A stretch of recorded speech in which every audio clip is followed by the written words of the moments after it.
여러분, 잘 산다라는 말이 있죠. 잘 산다. 잘 산다라는 말이 여러분들에게는 어떤 의미로 다가옵니까? 아마 이 잘 산다, 이것은 각자마다 다른 개념, 다른 의미로 이렇게 받아들이고 있을 거예요. 의미가 각 사람마다 다르다라는 거예요. 여러분, 1960년, 70년도에서는 저도 아는 노래예요. 그때 태어나지 않았지만 사람들이 흥얼거리던 노래가 있어요. 흥얼거리던 전국적으로 유행했던 노래가 있어요. 그 당시에 형편을 알려주는 노래인데, 잘 살아보세, 잘 살아보세, 우리도 한번 잘 살아보세. 전국적으로 대유행을 한 노래였죠.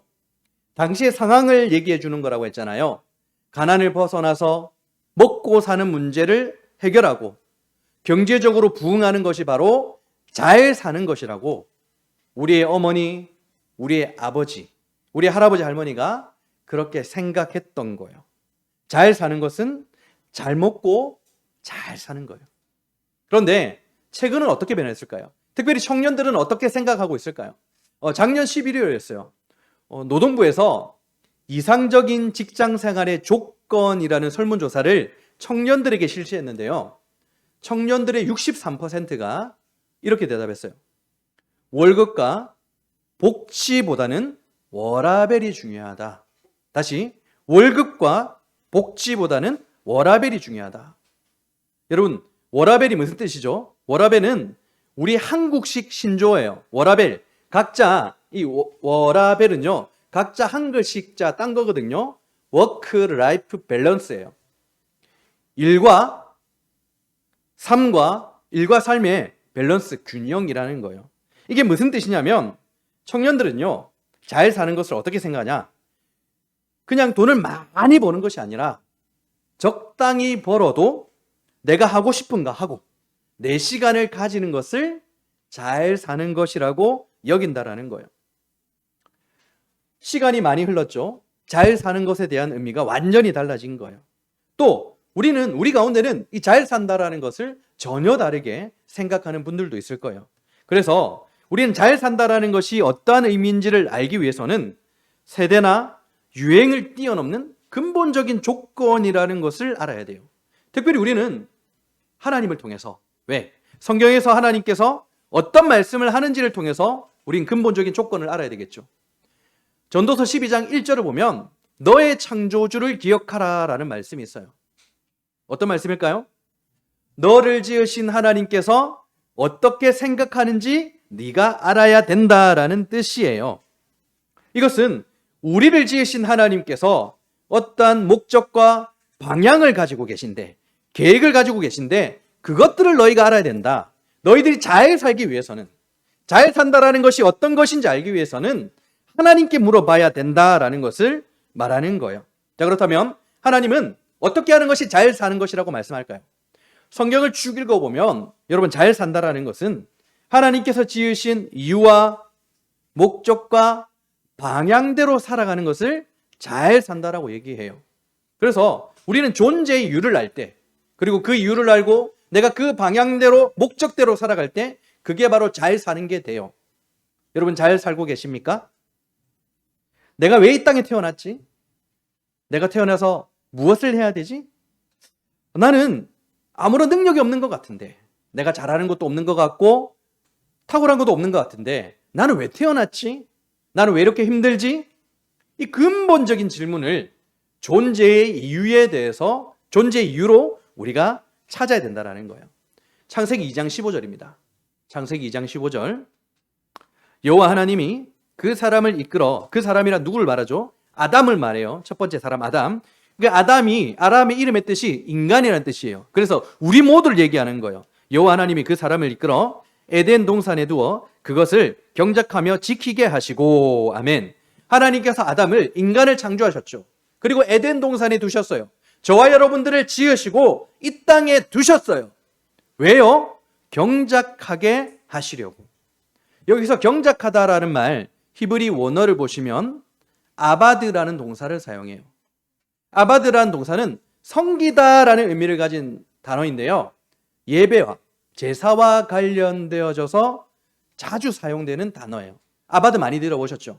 그래서 하나님께서 아담을 에덴 동산에 두신 것은 무엇하기 위한 거라는 거예요? 예배하기 위하는 거예요. 저와 여러분들을 이 땅에 두신 목적은 하나님을 향해서 예배드리기 위해서라는 거예요. 여러분, 우리가 하나님을 예배하는 것이 창조주 하나님의 뜻대로, 뜻을 따라 살아가는 거예요. 피조물의 존재의 목적을 이루는 거예요. 이사야서 43장을 보면 더욱더 노골적으로 말씀하고 있어요. 43장 21절. 이 백성은 내가 지었나니, 이 백성은 내가 지었나니라고 하지 않죠. 나를 위하여 지었나니. 이 백성들은 하나님을 위해서 지었대요. 저와 여러분들은 하나님을 위해서 지었대요. 그러면 하나님을 위해서, 하나님을 위한다라는 게 어떤 거예요? 나를 찬송하게 하려 함이니라. 하나님께서 저와 여러분들을 지으셨어요. 창조하셨어요. 왜요? 하나님을 찬송하게 하려고. 저와 여러분들이 이 땅에 태어난 이유, 존재의 목적, 이유가 뭐죠? 하나님을 찬송하는 것, 즉 하나님을 예배하는 데 있다라는 거예요. 그렇게 우리는 하나님을 예배하기 위해서 창조된 거예요. 여러분, 존재 이유, 하나님을 예배하는 거예요. 살아가야 될 이유는 뭡니까? 바로 예배자로 살아가는 거예요. 그게 바로 잘 사는 거예요. 저는 가끔 두려울 때가 있습니다. 목회자의 자녀들이 신앙적인 방황을 하고 있다는 소식을 들을 때마다 너무 두려워요. 우리 아이들도 그렇게 되는 것 아닌가? 두려워요. 그래서 신앙의 방황이 없도록 하는 게 제 기도 제목이에요. 날마다 그렇게 기도해요. 예전에는 가끔씩 아이들에게 이런 말을 했는데 아이들이 기억하는지 모르겠는데 아이들을 딱 안아주잖아요. 그리고 이런 말을 한 적도 있어요. 아빠보다 예수님 더 사랑해야 돼. 여러분, 이거 쉬운 말 아니에요. 대단한 거예요. 그렇게 쳐다보면 저 더듬다 했잖아요. 잘한다 생각하면서. 자, 제가 훗날 어떤 말을 아이들에게 남겨주면 좋을까? 유언을 생각해 봤는데요. 저는 신앙과 관련된 말을 남길 것 같아요. 신앙과 관련된 말. 오늘 말씀으로 이제 표현하면 너희들 잘 살아야 돼 라고 남기겠죠. 그런데 여러분, 놀랍게도 다윗도 마찬가지라는 거예요. 다윗도 오늘 솔로몬에게 유언 같은 걸 남겨요. 잘 살아야 된다라는 것을 유언으로 남긴다라는 거예요. 1절 봅시다. 본문 1절. 다윗이 나이가 많아 늙음에 아들 솔로몬을 이스라엘 왕으로 삼고. 아멘. 이스라엘의 위대한 왕 다윗이 나이가 많아 이제 늙었다고 하죠. 그래서 그의 왕위를 솔로몬에게 넘겨주었다고 합니다. 그런데 다윗은 솔로몬에게 왕위를 넘겨주자마자 그 다음부터 어떤 일을 하는 거예요? 예배를 회복하는 일들을 하고 있는 거예요. 왕으로서 마지막 해야 되는 일, 그것은 솔로몬에게 남기는 유언이에요. 그런데 가장 중요한 것을 남기겠죠. 그게 뭐예요? 바로 예배라는 거예요. 보통 세상의 왕이라면 자기 아들에게 뭘 말하겠어요? 나라 경제를 안정시켜야 돼, 군사력을 강화시켜야 돼 했을 거예요. 그런데 다윗은 솔로몬에게 하나님을 예배해야 돼 라고 하는 거예요. 예배자로 살아가는 것이 잘 사는 것이기 때문인 거예요. 여러분, 잘 사는 게 어떤 거라고요? 바로 하나님을 예배하는 거예요. 예배자로 사는 거예요. 그래서 다윗은 이후로부터 내용들이 어떤 내용들이 나와요? 레위인들에 대한 내용들이 쭉쭉쭉 이어지고 있는 거예요. 여러분, 사울에게서 다윗에게로 왕위가 넘어갔어요. 그죠? 그리고 그 다음부터 모든 초점이 다윗에게 있는 것 같아요. 그런데 다윗에게 초점이 있는 게 아니었어요. 어떤 얘기가 나왔습니까? 언약궤 얘기가 나왔어요. 언약궤를 예루살렘으로 옮기는 과정에서 여러 가지 에피소드들이 있었잖아요. 그 다음에는 성전 건축을 하고 싶었는데 하나님께서 딱 잘라 거절하는 내용이 나와요. 그래도 성전을 건축하고 싶었던 다윗이 자기 아들이 성전을 건축할 수 있도록 재료들을, 자재들을 모으는 내용들이 나와요. 그리고 그 다음에 어떤 얘기가 나와요? 바로 제사를 위해서, 예배를 위해서 준비되어진 레위인들의 얘기가 나온다는 거예요. 그러니까 성경은 보면 다윗에게 초점이 맞춰진 것 같지만 실제로는 어디에 초점이 있는 거예요? 하나님. 정확하게 하나님을 예배하는 데 초점이 맞춰져 있는 거예요. 왜냐하면 성경이 우리에게 말하고 있는 게 너희들 잘 살고 싶지? 예배자로 살아야 돼, 이거예요. 여러분, 이 말씀이 누구에게 주어진 말씀이라는 거예요? 1차 독자. 바벨론의 포로로 끌려갔다가 70년간의 포로 생활을 한 이후에 돌아온 이스라엘 백성들에게 주어진 말씀이에요. 포로에서 돌아온 후 그들의 눈앞에서 보여진 현실은 너무 처참했잖아요. 땅은 황폐하고 성전은 무너져 있고 인구는 적고 주변 나라들은 조롱하고 강대국들은 계속해서 행포를 부리고 있고, 그런 상황에서 이스라엘 백성들이, 포로에서 귀환한 이스라엘 백성들이 어떤 생각을 했었어요? 이것들이 다 해결돼야 우리가 잘 살 수 있을 텐데 이런 생각을 할 수밖에 없는 거예요. 바로 그때 이 문제들이 해결되어져야 나의 공허함이 다 치유되고 내가 이제 잘 좀 살 수 있을 텐데 라고 생각했을 때 하나님이 그들에게 역대기 말씀을 주시는 거예요. 잘 사는 거 그거 아니야? 하나님을 예배하는 게 잘 사는 거야 라고 하시는 거예요. 그래서 포로에서 끌려온 그들이 가장 먼저 했던 일은 자신들을 지켜줄 성벽을 쌓는 일이 아니었어요. 하나님을 예배하는 성전을 재건하는 일이었어요. 그래야 잘 살 수 있기 때문에 예배 회복이 중요했다라는 거예요. 여러분, 남유다가 망한 이유가 뭐예요? 하나님을 예배하지 않았기 때문이잖아요. 그래서 그들은 잘 살지 못하고 못 살고 망하게 된 거예요. 그러므로 그들에게 있는 회복의 길이라는 것은 눈앞에 있는 현실의 문제들이 해결되는 것이 아니라 내 마음의 공허함이 채워지는 것이 아니라 바로 하나님과의 관계가 회복되어지는 것, 예배에 있었다라는 것입니다. 사랑하는 여러분, 우리는 잘 살고 싶어 합니다. 정말 잘 살고 싶어요. 그러면 우리가 어떻게 살아야 돼요? 예배자로 살아야 되는 거예요. 날마다 예배자로 살아야 우리가 잘 살 수 있는 거예요. 거기에 하나님께서 우리를 지으신 존재의 이유가 있고 방향이 있기 때문이에요. 그런데 세상 사람들은 이런 예배자로 살아가는 저와 여러분들의 삶을 향해서 시시하다라고 얘기할 거예요. 뭐 교회 간다고 밥이 나오냐 쌀이 나오냐? 이런 말 흔히들 하잖아요. 겉보기에는 정말 시간 낭비하는 것처럼 보이고 있잖아요. 그런데 그럴까요? 아니에요. 하나님께 예배하는 삶은 결코 시시한 게 아니에요. 거기에는 놀라운 하나님의 은혜와 영광과 특별함이 있다는 것을 기억하셔야 돼요. 제가 부교육자로 있을 때요, 성도들에게 손편지 받은 것과 엽서들을 보면 한 100통 넘게 이렇게 있더라고요. 누군가는 그걸 그냥 종이 쪼가리 위에 까만 글씨 적힌 거지, 이런 식으로 생각할 수도 있어요. 그런데 저는 전혀 그렇게 생각하지 않아요. 지금까지도 먼지가 묻지 않도록 잘 보관하며 한 번씩 펼쳐봐요. 그들의 마음이 담긴 소중한 보물이 제게 된 것이죠. 마찬가지로 예배자로서 살아가는 것, 세상 사람들에게 보기에는 별 볼 없는 삶이 될 수도 있어요. 그러나 예배자로 살아간다는 것은 하나님의 놀라운 은혜와 특별함이 숨어 있다는 거예요. 그래서 저를 한번 따라해 봤으면 좋겠습니다.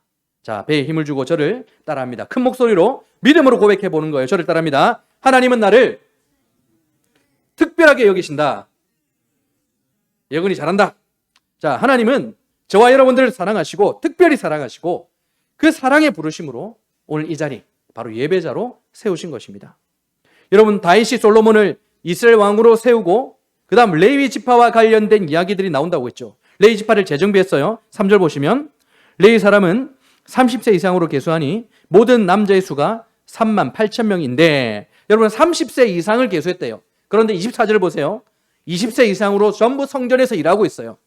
모자라니까. 이것보다 더 중요한 일이 없으니까 30세 이상으로 모자라구나. 38,000명이 모자라구나. 그래서 20명 이상의 레위인들이 하나님을 예배하는 데 사용된 거예요. 이것은 왕이요, 한 나라의 왕이 예배자를 모은 그림을 보여주고 있는 거예요. 왕의 왕 대신 하나님께서 오늘날 저와 여러분들을 영적 레위인으로 이 자리에 모으신 것을 보여주는 그림자라는 거예요. 왕이 부르는 것, 왕의 왕 대신 하나님께서 부르시는 것, 그게 바로 예배자예요. 여러분, 레위인, 우리가 영적인 레위인으로 부름을 받았는데 이 레위인이라는 것은 특별한 의미가 있는 것이죠.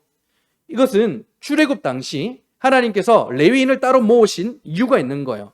민수기 3장 12절과 13절입니다. 중요합니다. 보라, 내가 이스라엘 자손 중에서 레위인을 택하여 이스라엘 자손 중에 태를 열어 태어난 모든 자를 대신하게 하였은즉 레위인은 내 것이라.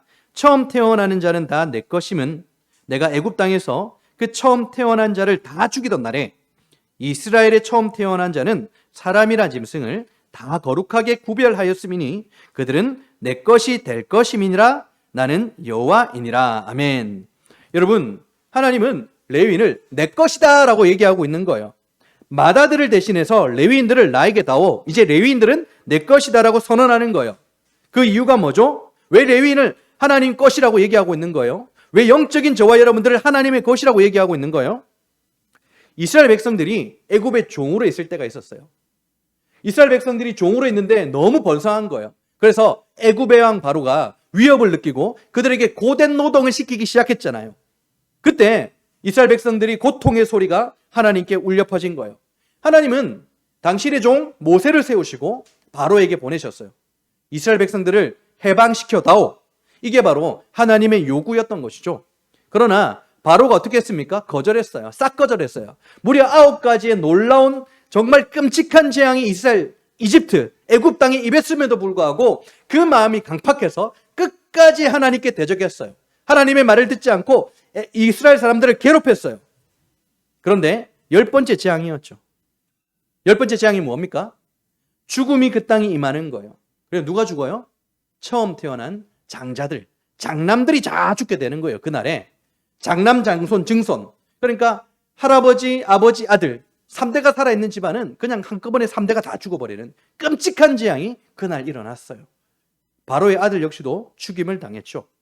그런데 중요한 것은 그렇게 10번째 재앙이 있던 날 애굽 온 땅에 그 죽음의 재앙이 임했어요. 그런데 이스라엘의 장자들은 죽임을 당하지 않았어요. 죽음이 위로 넘어갔어요. 그 이유가 뭡니까? 하나님께서 어린 양의 피를 임방과 문설주에 바르라고 했잖아요. 그렇게 임방과 문설주에 어린 양의 피를 바르면 죽음이 위로 넘어간다, 패스 오버 된다라고 해서 유월절이라고 했잖아요. 그것 때문에 그들이 산 거예요. 죽었어야 될 그들인데 살았으니 그것은 내 것이다라고 말씀하시는 거예요. 그렇게 하나님은 하나님을 예배하기 위해서 맏아들 대신에 레위인들을 구별하셨던 거예요. 여러분, 레위인들은 어떻게 구별된 거예요? 무엇 때문에? 바로 하나님을 예배하기 위해서 구별된 거예요. 레위인들이 하나님께 속한 예배자로 택함을 받았듯이 신약시대 저와 여러분들 역시도 예수님의 피로 구원을 받아 예배자로 부름받았다라는 거예요. 베드로전서 2장을 보면 너희는 택하신 족속이요 왕 같은 제사장이라고 하시잖아요. 저와 여러분 역시도 하나님을 향한 예배자로 부르심을 받은 자들이라는 거예요. 여러분, 이스라엘 장자들이 임방과 문설주의 어린 양의 피가 발라짐으로 말미암아 하나님을 예배하는 특별한 자들로 구별되었어요. 마찬가지로 죄와 허물로 죽었어야 되는 저와 여러분들을 위해서 어린 양의 피가 저와 여러분들의 영혼과 육체에 발라짐으로 말미암아서 우리는 예배자로 특별하게 부르심을 받아 이 자리에 있게 된 거예요. 우리가 하나님을 예배한다라는 것은 이처럼 특별한 거예요. 여기에 시시함이 어디 있어요? 여기에 우리가 쉽게 여길 만한 내용이 어디 있어요? 오직 예수 그리스도라는 특별함만 남는 거예요. 그러므로 저와 여러분이 하나님을 예배하는 예배자로 부름을 받았다라는 것은 가슴이 뜨거워지는 놀라운 특별함이 되어야 된다라는 거예요. 그 피로 말미암아, 그 피가 내게 발림으로 말미암아 내가 이 자리에 있게 된 것이기 때문입니다. 우리 13절과 14절도 봅시다.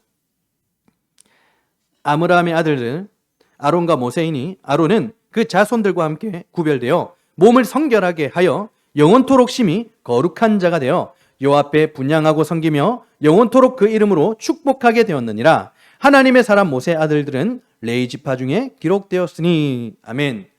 여러분, 여기서 제가 13절과 14절의 말씀을 읽어드렸는데 뭐가 좀 이상하다라고 여기 느껴지는 부분이 없으세요? 이거 이상해야 되는데 왜 이렇게 되었지? 왜 이렇지? 왜 이렇게 되었을까? 여러분, 여기서 중심 인물이 있어요. 모세와 아론이에요. 모세와 아론 중에 누가 더 유명하고 누가 더 많은 지지를 받고 있죠? 모세예요. 지금도 이스라엘 사람들이 가장 위대한 지도자로 이렇게 꼽자고 하면 모세라는 사람을 꼽아요. 그런데 모세는 지금 여기서 특별한 인물이 아니에요. 그냥 레위인이에요. 오히려 아론과 그의 아들들이 대제사장으로 부름을 받았다라고 하는 것이죠. 그런데 여기에는요, 여러분, 특별한 의미가 있는 거예요. 여러분, 모세하면 떠오르는 게 뭐가 있어요? 십계명 두 돌판, 율법이에요. 그래서 모세 오경을 우리가 율법서라고 부르는 거예요. 그런데 율법으로는 우리의 죄를 깨끗하게 할 수 있는 게 아니에요. 율법으로는 우리가 하나님께 예배 드릴 수도 없는 거예요. 하나님께서는 제사장들이 드린 제사를 통해서 제용서의 길을, 그리고 하나님과 함께하는 예배의 길을 열어주신 거예요. 모세가 전한 율법으로는 아무도 의롭다함을 받을 수 없지만 아론과 그의 후손들이 드린 희생 제사를 통해서 죄인들이 하나님을 예배할 수 있게 된 거예요. 그런데 아론과 그의 아들들이 누구를 예배하고 있어요? 장차 오실 영원한 대제사장이신 예수 그리스도를 예배하고 있다라는 거예요. 예수의 피로 말미암아, 대제사장 대신 예수의 피로 말미암아 우리가 예배의 자리로 초청되었다라는 것을 보여주는 그림자인 거예요. 그렇게 저와 여러분들은 특별한 은총으로 하나님께 부르심을 받아 이 자리에 있게 된 거예요. 예배의 자리로, 예배자의 삶으로 말입니다. 사랑하는 여러분, 우리는 이렇게 특별한 은총으로 예배의 자리로 부름을 받은 사람들이에요. 하나님의 목적과 은혜가 우리를 특별한 예배자로 이곳까지 초청한 거예요.